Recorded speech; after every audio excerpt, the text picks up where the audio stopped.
At this time, you all know the next person. Simply goes by DelM. DelM has more stories. You have to figure out whether they're stories or lies. But he has a joke for everything. Whenever he passes you, he stops you and he asks you, "Have you heard?" Here we go. DelM, come on out here.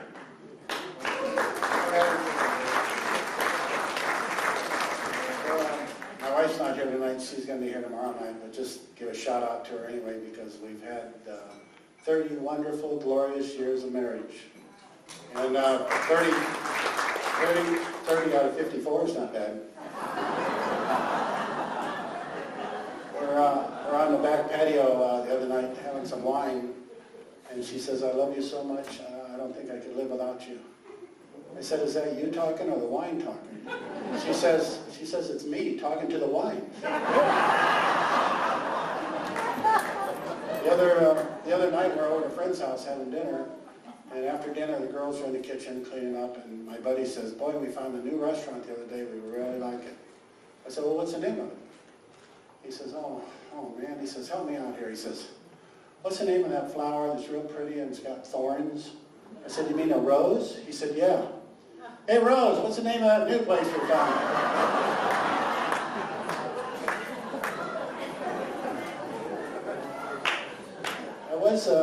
We're in pretty good shape physically at our age, but I was worried about our hearing.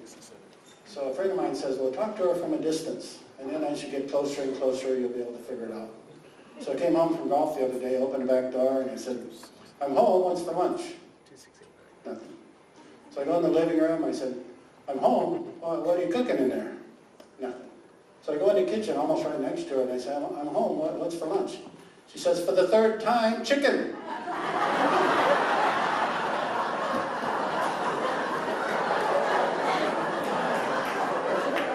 I like her chicken.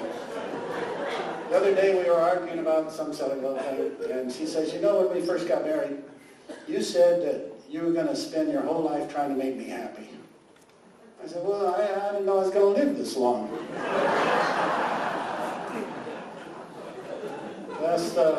Last Tuesday, she sent me up to Corona for some errands, and on the way home, she called me on the cell phone. She says, "You be careful, on the news, there's some wrong-way driver up there." I said, "Wrong-way driver? Heck, there's hundreds of them."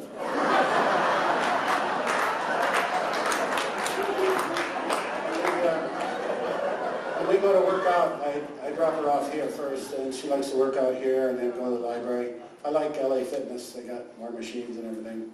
So I'm down there, and I'm talking to a friend of mine there.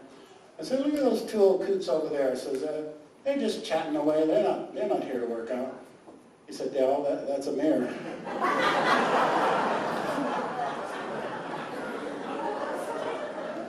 We got one guy here in the colony, just got married not too long ago, old-time girlfriend, and so after the honeymoon, they're just sitting around.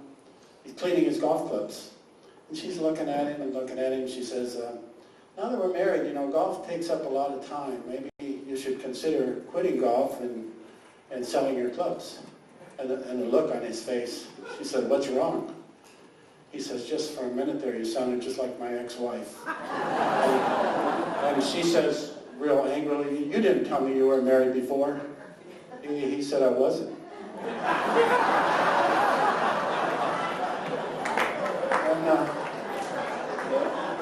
And one more on this set. The other day I went out for a beer in the afternoon, and the tavern I like has got a big barrel of water out there in front, and some old guy was fishing in the barrel of water. So I felt sorry for the old coot, and I invited him into the tavern, bought him a beer. So we're talking, and I thought, well, I'm going to kid him a little bit. I said, "So, how many have you caught today?" He said, "You're the 8th."